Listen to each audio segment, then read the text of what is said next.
Morning, this is Commissioner Bell. Today is Tuesday, March 15th, 2022, and we'll call this meeting to order at 8 a.m. Before we get started, I'd like to remind everyone to mute your phones. You can do this by pressing star 6. Please unmute yourself when called to speak. Again, pressing star 6. It's very important for all others to remain muted. Thank you. Welcome to the Board of Commissioners Community Updates call, and I would like to make the announcement that Commissioner Scar and Commissioner Yamamoto are out of the office attending AOC meetings in Salem this morning, so it's just me. And we'll get started with Adventist Health and President Eric Swanson. Hey, good morning, Commissioner. Good morning. I have 11 patients in the hospital today, 0 COVID patients, 0 patients boarding in the emergency department, 9 surgery cases scheduled today. All are elective or non-urgent. Yesterday, the ambulance did 5 emergency transports and 1 transfer out of town. And the number of hospitalized patients with COVID-19 across Oregon is 248, which is 5 fewer than yesterday. There are 38 COVID-19 patients in intensive care unit beds, which is 1 fewer than yesterday. 12 of those patients are on ventilators. There's 881 ventilators available this morning. There's also 102 available adult ICU beds out of 668 total for the state, which is 15% availability. Region 1, we also have 15% availability, or 50 beds. 418 available adult non-ICU beds out of 4,255, which is 10% availability.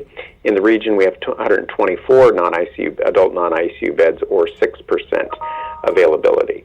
On Friday, Dr. Peter Graven at OHSU gave his forecast, and I should let you know that he is going to start doing his forecast every other week for the future, which means there won't be another report from him or a forecast from him until Friday, March 25th. But as of the 10th, 270 patients were in Oregon hospitals, 134 fewer than the week before. Hospitalizations and case counts have returned to pre-Omicron levels. As of March 8th, 9% of occupied ICU beds had COVID patients in them statewide, down from 12% the week before. 7 children were in Oregon hospitals, similar to the pre-Omicron level, that's children with COVID, and deaths appear to have peaked at 15 in late January. So all good news there. The other thing I just want to remind everyone is that while the mask mandate has changed for most businesses, healthcare settings were still required to wear masks. So if you come into the hospital, into any of our clinics, any of the outpatient areas like physical therapy, speech, OT, masks are still required because it's a healthcare setting. So with that, unless you have questions, I'll go back on mute. Thank you very much. Well, it's very great. It's really good news that COVID is going down as the models had predicted, and I think it's really good news that OHSU is going to go to an every other week model. Yeah, that speaks volumes, doesn't it? It really does, yeah. So I wonder if the thing that I hear people talking about is whether or not there's another variant on the way, and just because that's what happened before, when we came out of Delta, then it was followed up by Omicron. And so I wonder, in the healthcare setting, is there talk about that? Is there preparation for that, or does anybody know? Well, there is some talk about it, and in Dr. Graven's report, he reports that the BA2 Omicron variant is beginning to grow in the U.S., and Oregon data is showing similar signs of BA2 growth. Beyond that, that's just simply a bullet point in his presentation. Beyond that, I don't know much about it. Okay, thank you very much. You're welcome. Does anyone else have questions for Eric? If not, I'll say thank you, and we'll move on to the Coastal Caucus. Who do we have with us from the Coastal Caucus this morning? Gomberg's here. Oh, Gomberg is also here. Hi, Representative. No, please go ahead. Okay, I will go ahead. Good morning, Senator. Go ahead. Hello, Representative Gomberg. This is Senator Rachel Armitage here. And I just wanted to say, first of all, I have to thank our Tillamook County Commissioners for being such terrific partners this session.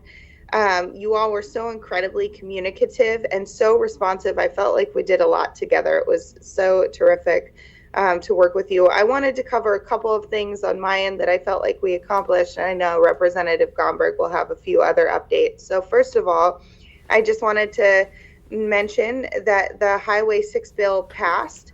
I was very proud to carry that on the floor of the Senate.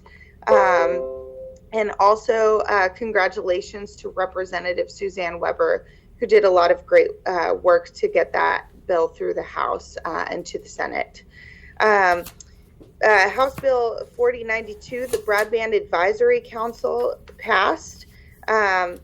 That bill will create a governance structure to oversee the how these funds are issued.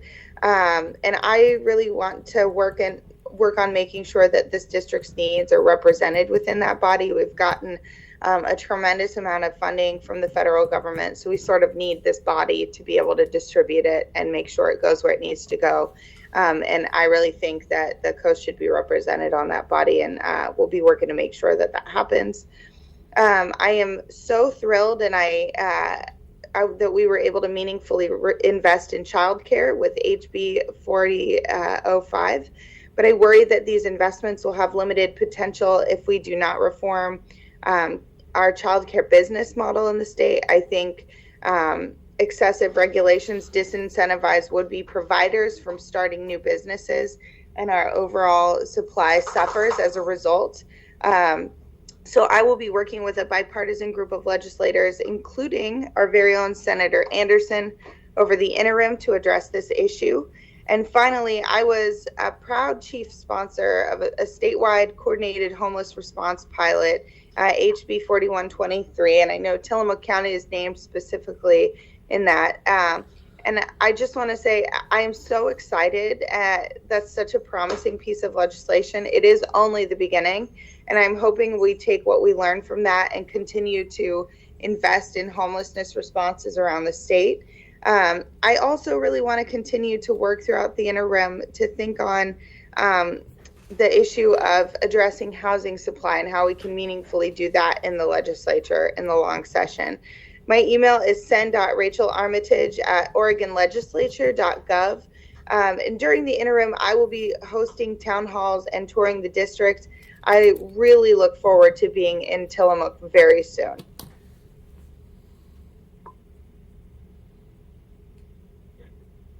Thank you, Senator. Do we have any questions for Senator Armitage? Well, I'd like to echo what you said about what a pleasure it was to work with you in the short session. We found you to be very responsive and available and on the job for Tillamook, and it was just it was really very nice to work with you, and congratulations on the things you managed to accomplish in your first short session. Well, thank you so much.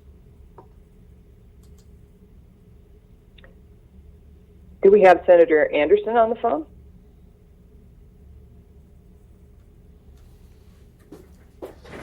How about Representative Weber?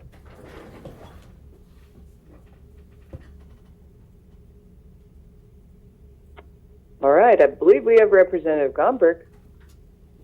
Well, good morning, Commissioners. Good morning, Tillamook County, and good morning, Senator Armitage. Commissioners, I got to tell you what a remarkable joy it was to work with Rachel over these last few months. She got thrown into the deep end of the pool and ended up doing remarkable work. And I'm so pleased with her service over these last few months. As you know, she has an interim appointment and is not running for the position on the November ballot. So she will have a very limited time with us, but she certainly left her mark up and down the North Coast. I'm so appreciative of that. She mentioned town halls. Something a little bit unusual is that, I'm a Democrat serving in the House. Dick Anderson is a senator and a Republican, but we're doing a joint town hall on Thursday evening. It's being coordinated by Oregon Coast Community College, but there's no reason at all that anybody in Tillamook County could not Zoom in and join us. Information on that will be in our newsletters this week, and or you can just go to the Oregon Coast Community College webpage and sign up to come in and join us remotely. Be interesting to get a perspective from two different parties and from two different chambers, so I hope people will take advantage of that opportunity. Good Senator Armitage talked about some of the investments we've been making in child care and in job training, improving our schools and housing affordability. A lot of money went out the door to address some of Oregon's most pressing needs. Our challenge is to make sure that after it gets out the door, that it gets back into our neighborhoods and makes a difference here and is well spent. While I'm on the subject of child care, we've often talked on these calls about we legislators work on legislation, but after we pass those bills, it's agencies that write the rules on how those new policies are applied. And we did a lot of work this past session on the child care issue, trying to address a proposed rule that said that if you're going to open up a child care center in your home, you need to install overhead sprinklers. Now, that's easily a $10,000 commitment to be able to bring some kids into the house and take care of them during the day. And on its face, it makes sense that we want children to be safe from fires. But let's remember that overhead sprinklers are more designed to save property than they are to save people.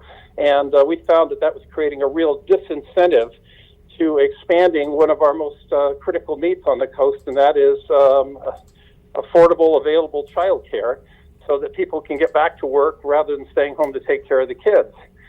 We were able to get that proposed rule changed so that if there is not an oven or a stove between where the kids are and the exit, and if the child care is provided on the first floor rather than on other floors or down in a basement, that overhead sprinkler lines are not required. I think that's a constructive change, but we're continuing to look at how we can provide safe environments, but also more environments where our kids are being taken care of. A couple of other things very quickly. While it's a little bit outside of our region, tomorrow I'm driving down to Coos Bay to do some work on a new initiative that they are pursuing to open a container port on the Oregon coast. Containers, of course, are those big metal boxes that we use to bring products in from overseas and to take our own products to overseas markets. Right now, when Oregon ships products, they either go out of the Port of Los Angeles, the Port of Tacoma, or the Port of Portland, which is getting more and more difficult since those container vessels just can't navigate the Columbia River. So Coos Bay is looking at opening a smaller container port there. They're supported by a rail line into the valley. That could be a significant economic boost on the south central Oregon coast, but also for Oregon's entire export economy. And we are an export state, shipping particularly a lot of agricultural products out and to the east. So that's going to be very, very interesting. The final thing I'll comment on is, gosh, this week it's been really hard to get out of bed. And everybody's saying, what the heck happened? I thought we got rid of these constant time changes. And the answer is, yes, here in Oregon, we voted to do exactly that, to stop changing the clocks twice a year. And we want to do that in cooperation with California and Washington so that we're all on the same clock, which makes some sense. But still, we've done our part. We're waiting for the federal government to sign off on this and for, I think, Washington State to finalize a couple of details in their legislation. I'm sure hoping this is the last time that we change the clocks, but it seems like we've still got a ways to go before we can get rid of these ongoing regular time changes. So I'll stop at this point, see if you have any questions for me or the senator, whether we've sparked your interest in any of these issues. But sure appreciate these weekly calls and happy to be here. Thank you, Representative.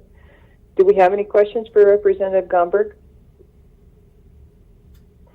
Well, I sure appreciated your help, Representative, on the bill, the title of which I cannot remember now, that made it possible for us to continue collecting e-waste in our transfer station.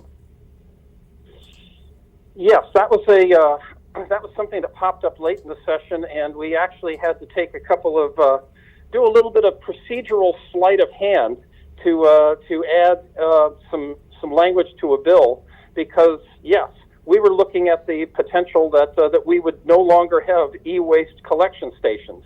That's, TVs, computers, monitors, and a lot of the other electronic products that we have that when we want to get rid of them need to be carefully recycled, because they could start fires if we put them in the dumpster or in the landfill.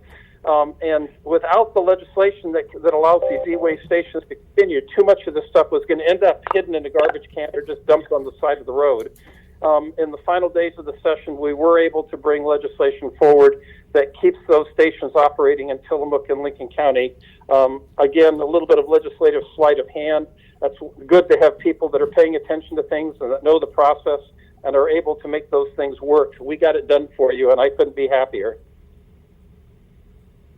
Thank you. We're really grateful too. Our solid waste program manager, Dave McCall, was concerned about it, and I testified about it because our transfer stations collect a lot of e-waste. We anticipated that it could have been 100,000 pounds of e-waste annually that we would not be collecting and recycling, but rather would have presumably just gone into the landfill. So thank you very much for helping with that, because it was, in fact, that you may have led it, and it was one of those strange unintended consequences that was going to be bad, and you fixed it for us, so thank you. Do we have Representative Weber? Sometimes she joins us late. Or Senator Anderson? Do we have any other questions for the Coastal Caucus? If not, I'll say thank you very much for being with us this morning, and we can move on to the Tillamook County Community Health Center. Thanks, everybody. Well, good morning there. Thank you. This is Ed Colson with the Health Center. Good morning, Ed. Well, good morning there. So our COVID-19 county data for this week, our weekend case count from the 11th to the 13th, we had 2 cases over the weekend.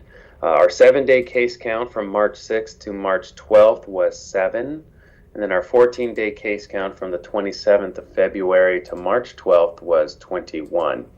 In total, since the month of March, so from the 1st to the 13th, we've had 16 cases.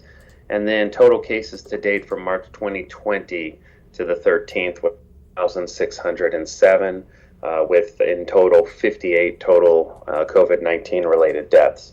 We had a total of COVID-19 related hospitalizations of 138.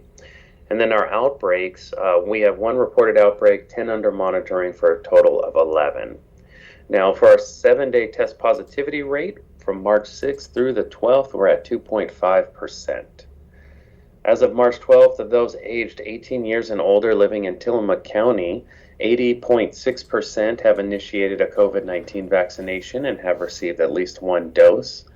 74.4% have completed their primary series, and then 44.8% have received an extra dose of any COVID-19 vaccine in addition to completing their primary series. So some just news and updates. As a reminder, with the mask mandate for indoor public places and K-12 schools lifted, when getting healthcare services or riding public transportation, including air, travel, or in airports, in those areas, masks are still required. So if you are visiting any of our Tillamook County Community Health Center offices, please bring a mask with you to your appointment.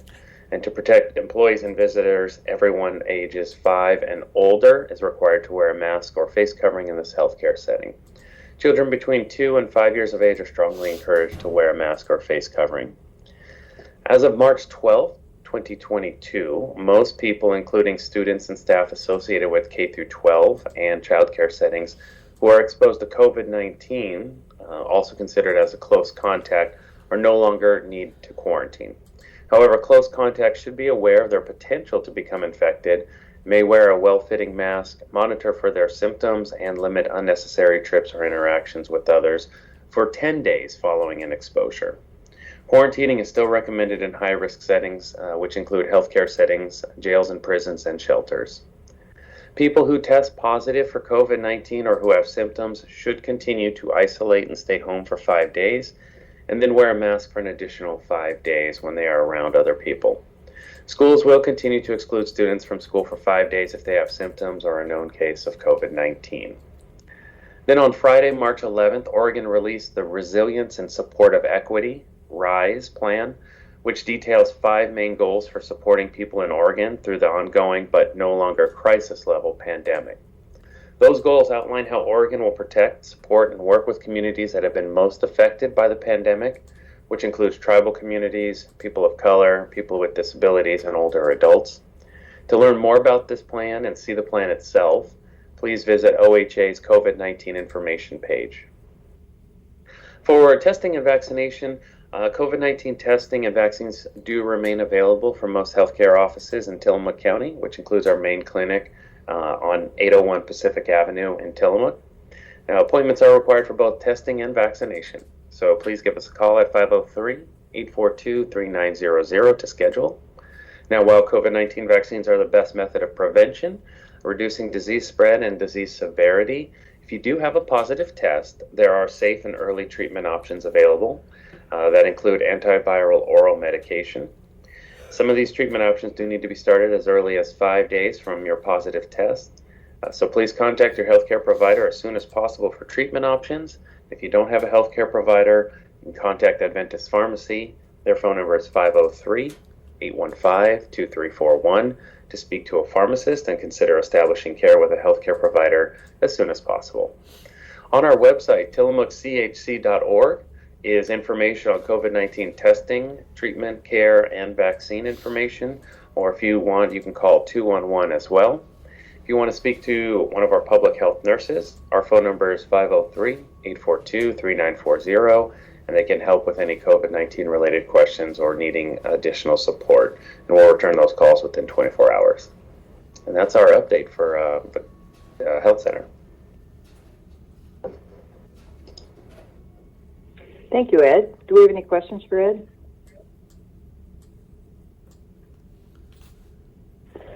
Well, I have one. I read an article this week, Ed, that said the CEO of Pfizer was talking about that we may need a fourth booster, that Americans may need a fourth booster. And I wonder if you've started to hear anything about that, if they're talking about it at all at OHA or in the meetings that you attend. I also heard about that on the news. We haven't heard anything yet from OHA regarding a fourth booster for Pfizer. If information from OHA comes down the line, we'll be sure to have meetings within our health group here and with our healthcare partners within the county to see how best to have those booster clinics. But as of right now, I don't have any information as to when the timeline for that may come down. Okay. Thank you, Ed. Well, if we don't have any questions for Ed, we'll say thank you and move on to the Nehalem Bay Health Center and Pharmacy with Gail Nelson. Yes, good morning, everyone. Good morning. Once again, another message about our new transportation driver, Ron. We have started to offer patient transportation, and it's going very well. We offer this transportation to patients who have challenges getting to and from their healthcare appointments. We have also started to expand that a little bit. For example, if a patient needs to go from Wheeler to Tillamook. So we're very happy about that, and we still have our providers here, our naturopath, doctor, family nurse practitioners, our acupuncturists. We're all here to serve you. If you have any questions and would like to speak to us about any matters related to COVID or your health care, please don't hesitate to give us a call at 800-368-5182. And as a reminder, our pharmacy is open from 8 to 1 and 2 to 5, and we're closed for lunch. And that is my update for this morning. Thank you. If there's any questions, I'd be happy to answer them. Thank you. Do we have any questions for Gail? I think that's exciting news that you have a driver and people can get rides to clinic appointments. It's wonderful. Well, thank you. It was a little bit slow starter, but it's going very well. Appreciate that. Yeah, that's great. Well, then we'll say thank you to Gail and move on to Tillamook Family Counseling Center. Frank Hanna Williams, are you with us? Good morning, Commissioner. Frank Hannon Williams, Good morning. Director of Tillamook County Counseling Center, and Behavioral Health Services for Tillamook County residents. Would like to have you know that our number, 503-842-8201, if you have concerns, questions about services.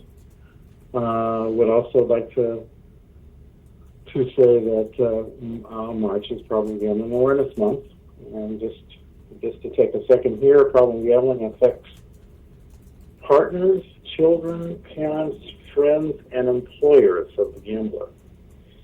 And that even if one of those persons isn't ready to or willing to get help, you can receive services. So it's not just for the gambler, but also for the persons who are the supporters. And those services are free, and you can contact us at that number, 503-842-8201. Tillamook Family Counseling Center has a certified gambling specialist on staff, and we'll be able to reach out to you and connect with you. So if you have any questions about that or anything else that we do, I'd be glad to answer any questions. Thank you, Frank. The commissioners were glad to proclaim March as Problem Gambling Awareness Month, and Frank and I've forgotten her name, came to our meeting a couple weeks ago. Can you remind me of her name, Frank? Janine, thank you.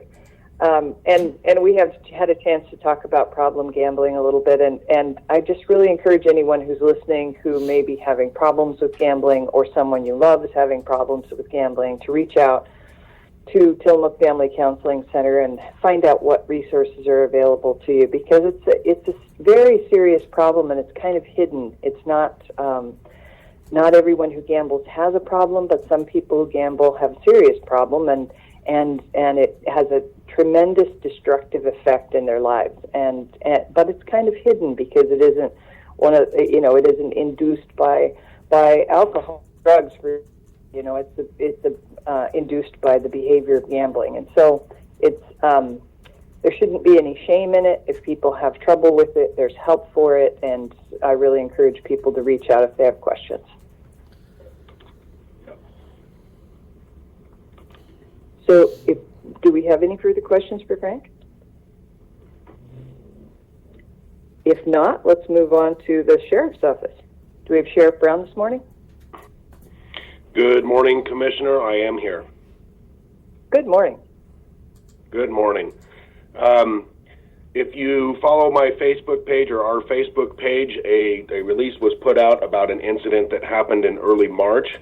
Our two Marine deputies, Deputy Kelly Aw and Deputy Dennis Greiner, were patrolling the rivers as they normally do for compliance checks, safety checks, etc. And they actually witnessed a potential bad situation where a drift boat struck a root ball, and the three subjects in the boat, after striking the root ball, needed to be rescued because the boat was sinking. There is some photographs. It looks like it's from a body camera of the incident, showing that the boat was indeed sinking quite rapidly. And luckily, our two deputies were in the right place at the right time, and they were able to rescue the individuals that certainly would have been in much more dire situation had they not been around in order to help rescue them. Once that rescue was complete and everybody was safe, and the one individual did appear to have an injury to a finger after getting smashed against the root ball, deputies were able to take one of our other boats that had a little more different power source and go up and retrieve the sunken boat, so that way it doesn't become an additional hazard for other boaters coming downriver. So all in all, it was a very positive experience or a positive outcome is what I should say. Nobody was injured, boat was recovered. We have no further hazards in the river other than the original root ball that got the boat in the first place, which I would imagine that our Marine deputies are probably making plans on trying to get that cut out. I would, just knowing our deputies, they're probably thinking about that and working on that. So it just reiterates how much of an amazing team we have and what our staff possess at their core, their core values and the character of them and ability to jump to action as soon as the need is there. So other than that, I have nothing major to report on. We are still conducting the investigation into, the officer-involved shooting a week and a half ago. That's probably going to be a little bit of time. We need to make sure that is done complete, thoroughly, and 100% correctly. So other than that, I can take questions if people have them. Thank you, Sheriff. Thanks for sharing that story. Wow, what a great story. It was a great story. Oh my gosh. Yeah, I figure the odds of our Marine deputies being there on the river at the exact moment that happened, for them to be able to watch it happen, understand that the boaters were in distress. It's extraordinary. It seems like divine intervention. Those guys were lucky that our deputies were there and perhaps blessed. I agree completely. And it appears as if they were wearing their life vest as they should. That would be, it's a good time to remind everybody how critical it is to wear flotation devices, just because you never know what kind of a situation like this may come up. I agree that the luck that was there, that our deputies were patrolling in that area at that time was phenomenal, and I'm very proud and very happy that it turned out the way that it did. Yeah, me too. Thank you very much for sharing that story. Very welcome. Do we have any questions for Sheriff Brown? If not, let's move on to emergency management. Do we have Randy Thorpe on the line? Yes, you do. I'm here alive and well. The biggest news I found is I got an alert this morning that there was a rock slide on Highway 101 up by the Jetty Fishery just south of Brighton. And according to the ODOT trip check, that road will be closed for most of the day, so they set up the detour down through the Miami-Foley route. I'm not sure, Commissioner, if you made it before that or if you had to come the long way. So I drove to Miami-Foley, so luckily I didn't get stuck there. Right. So anyway, I would, before you do any traveling up north or coming down from up north, definitely check the ODOT trip check website and make sure and see if that road is opened yet or not. Currently, right now, we're working on updating an agreement between County of Tillamook and Barney's Reservoir. A part of that agreement is just setting up what responsibilities the county has and what the 911 call center has and what Barney's Reservoir people have. And in conjunction with that, I'm updating and getting alerts set up in Everbridge so we can utilize that for them to send alerts out to those who live along the Trask River, so we can do any alerts in case there's any emergencies concerning the dam up there. As far as weather, Gordon is unavailable, but I'll try to do my best. He sent a little blurb out for us. Just that we will continue to have a series of these weather systems moving through for the rest of the week. And a front today is going to bring rain, another one Thursday, another one Saturday, another one Sunday, and into Monday. So it looks to me like we are in the rainy week this week. He did say that it'll kick the rivers up a little bit, but it should keep all the rivers here flood stage. But like I say, we'll keep an eye on that and just make sure that that doesn't happen, that we don't reach any flooding throughout the county. But other than that, I think we're just going to have a nice rainy week. So hopefully we'll all enjoy the rain, I guess. So anyway, that's all I have for right now. Thank you, Randy. You brought up an interesting point about Barney Reservoir. I didn't know it was called Barney, but that's the one at the top of the Trask. And there's McGuire Reservoir at the top of the Nestucca. And when I worked for the Headlight Herald 9 or 10 years ago, I had an interesting conversation with Paul Levesque, who was then Chief of Staff.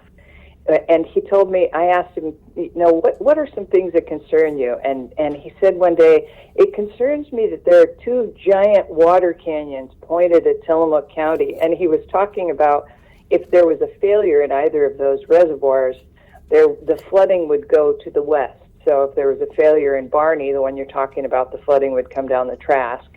And if McGuire were to fail, the flooding would come down the Nestucca. And so that's why we have these arrangements that you were talking about.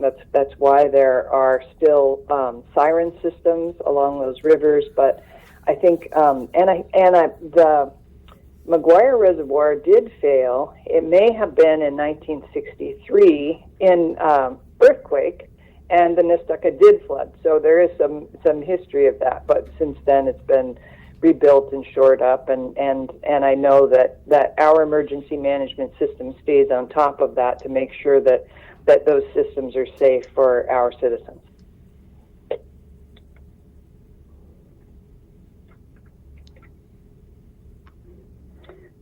Okay, do we have any questions for Randy Thorpe?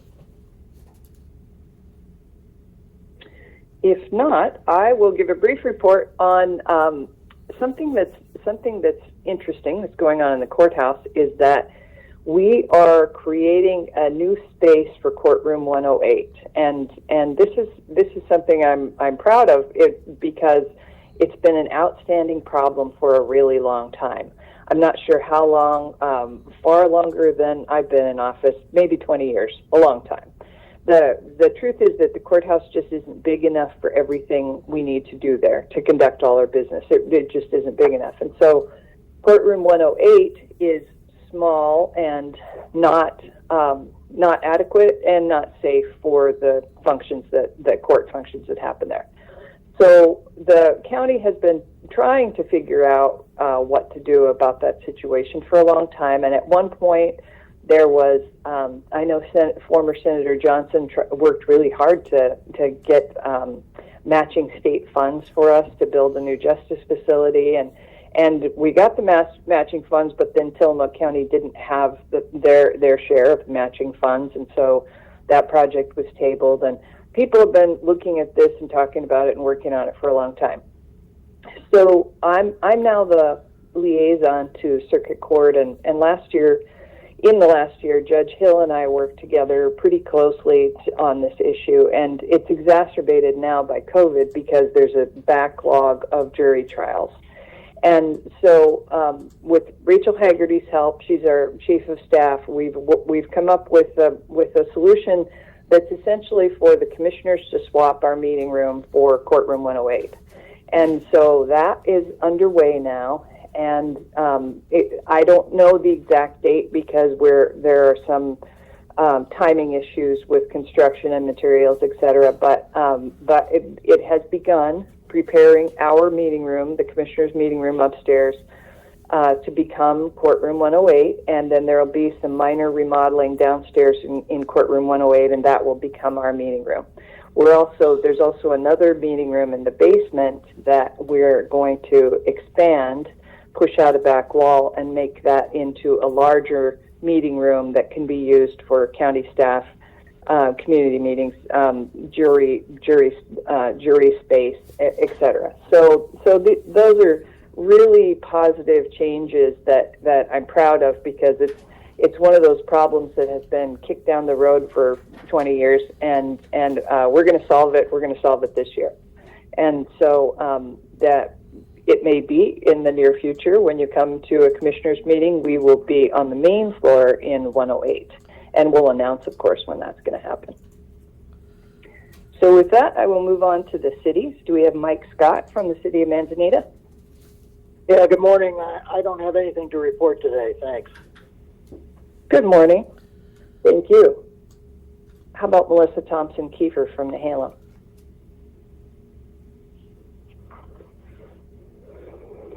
Do we have anyone from Wheeler?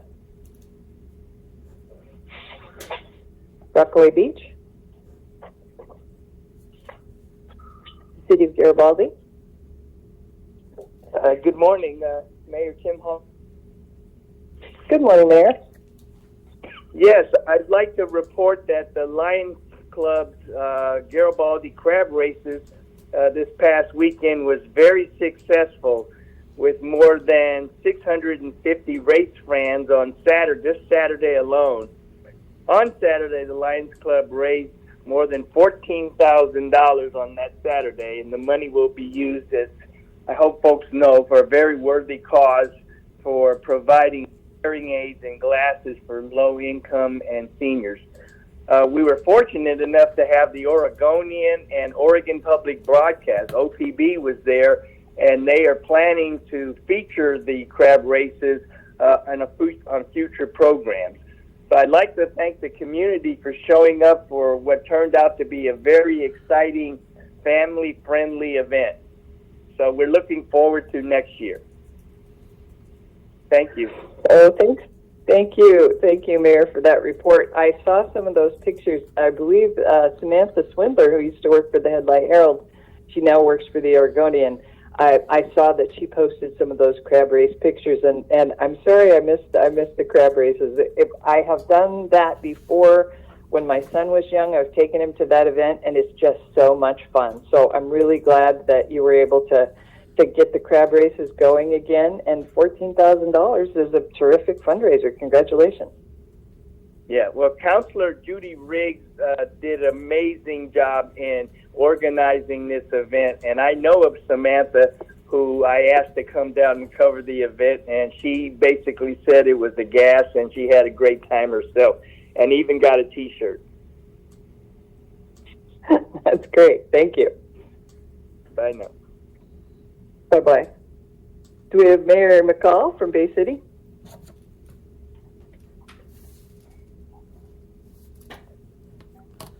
How about Nathan George from Tillamook?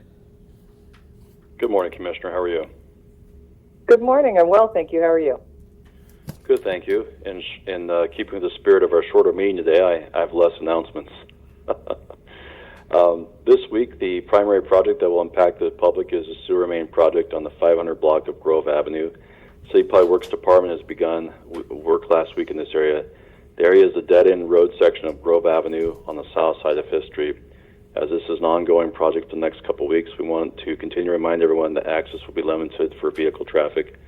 Please exercise caution when going in and out of the work zone. Public Works Department will be there to help expedite safe passage and maintain access to properties. Please contact Public Works if you have any questions regarding that. There continues to be a sidewalk repair rebuild on 2nd Street between Main Avenue and Ivy Avenue. That's a TURA-funded project. We ask everyone to please be careful as construction is underway. The TURA, which is the Tillamook Urban Renewal Agency, still has a vacancy. Encourages anyone interested to apply for the position by going to the city's website or calling the city's planning department. That is, anybody that lives in the Tillamook School District number 9 school district is eligible for that. So we really hope to find someone if we can. Just a short reminder that the Service Line Warranties of America program is active in our community, and to provide warranty, it will provide warranties to property owners for sewer, water, indoor plumbing. Each service is under $10, whether you have a free than one of those, and you can receive unlimited service and repair calls. And please give us a call or visit our website, or you can go on their website and we can help with that information. The March 21st, 2022 council meeting has been canceled. The next regular meeting will be held on Monday, April 4th, 2020 at 7 p.m. And there will also be a work session starting at 6 p.m. Both meetings are held in the council city chambers at City Hall. Most likely we'll have a lot more work sessions as we go forward. We have a lot of things that are going on in the city. So regular sessions always at 7, work session starts at 6 if we have one, which is at least once, sometimes twice a month. We hope that everyone enjoys spring break next week, especially those with children in school. Thank you, Commissioner. Thank you, Nathan. Hey, I've seen some chatter on Facebook about the letter that's come out to Tillamook County property owners about the insurance program that's available for sewer, for water lines from your house to the road. Do you want to mention that a little bit? Because I think the letter has just come out in the last couple of weeks, and people have questions about it on Facebook. It did, and thank you so much. So that is what I was referring to, the Service Line Warranties of America. So there was a mailing went out on the 15th of February. There's also a mailing going out today. It's coming from the east side of the United States, so it'll still be a while before it gets there, the second reminder. The important thing to do is look on that. If there is a logo of the city, then that is the accurate one. There are a few others. They're partner companies that came out with different programs. I wouldn't use those. Go with the one the city has endorsed. And if you have any questions, please call the City Hall. We can ensure that that is the correct. It's not a scam. This is not a scam. This is a real service that the city has put together and partnered with Service Line Warranties of America. It's also known as the National League of Cities, I think it's Warranties Service Line. I can't remember the exact name. It's a partner that also the League of Oregon Cities has also partnered with, and there's at least 14 or 15 other communities in the state of Oregon that partnered. This is something I've seen. It's been going on for decades. It's a really great program. It allows you to sign up, and right now, as of last week, I checked the prices, $5.17 per month per water service line from the house all the way to the connection point. Exterior sewer septic line coverage is $6.97 per month, and interior plumbing and drainage coverage, wall-to-wall coverage is $9.99 a month. There is a 30-day sign-up period. Once you're on, you're good. And if you have any issues, you call. They have a 24/7 call center that they dispatch contractors from, and they dispatch local contractors that they're setting up. And they come out and they do, for indoor wall-to-wall, it's up to $3,000 repair. For water line and sewer line, it's up to $8,500. They completely cover it. The homeowner doesn't pay anything. It's all covered through the company. They take care of everything. So all you have to do is sign up and pay your $5 or $6 a month for whichever service you want, and you will have exceptional coverage. And the very last part about that, people wonder, well, how does that work? How come it's so cheap? Well, the reason it's so cheap is because this program is giant. They're in the U.S., they're in Australia, they're in multiple countries. They have a lot of resources, and many of those cities, cities I worked in, they've had newer infrastructure. The people pay into it, but they don't use it as often, so they're able to use the money throughout the world, especially the United States, to be able to offset the places that have more of an infrastructure problem than places that don't. It's just, it's a warranty program. Does that answer your questions, Commissioner? Yes, thank you very much. You're very welcome. Thank you for asking. Mm-hmm. Do we have any questions for Nathan? All right. Before I move on to South County, I just wanted to mention, I meant to earlier and forgot, that on Saturday I had the opportunity to join a community work party at Barview Jetty Campground, and Tillamook County Parks hosted this work party day at Barview Jetty Campground, and a bunch of awesome volunteers got together and we raked and cleaned out campsites in preparation for visitors coming over the spring break holiday, and it was just such a good experience. I really love work parties. I love it when people get together to work on something that they care about. And the reason I was there, in addition to the fact that I love work parties, is that I suggested these work parties last year when I had heard that they might have trouble buying an annual Tillamook County Parks Day Use Pass. So I suggested, why don't we have some work parties? People can come and volunteer for a day or half a day or whatever, and we can offer them a day use pass in exchange for their good work. And so this was the third Parks work party of the season, and it's a wonderful thing. We did it last year. We're doing it this year. I hope we'll do it again next year. People were happy to be working together and friendly and helpful to each other, and it was really meaningful to see our work. We worked hard all morning before the big storm hit, luckily, and to see how good those campsites looked and see how much we'd accomplished. It was a wonderful thing. So thanks to all of those volunteers who came and spent the morning with us at Barview Jetty Campground, and thanks to Tillamook County Parks for hosting. And with that, I'd like to go to South County. Doug Olson, are you with us?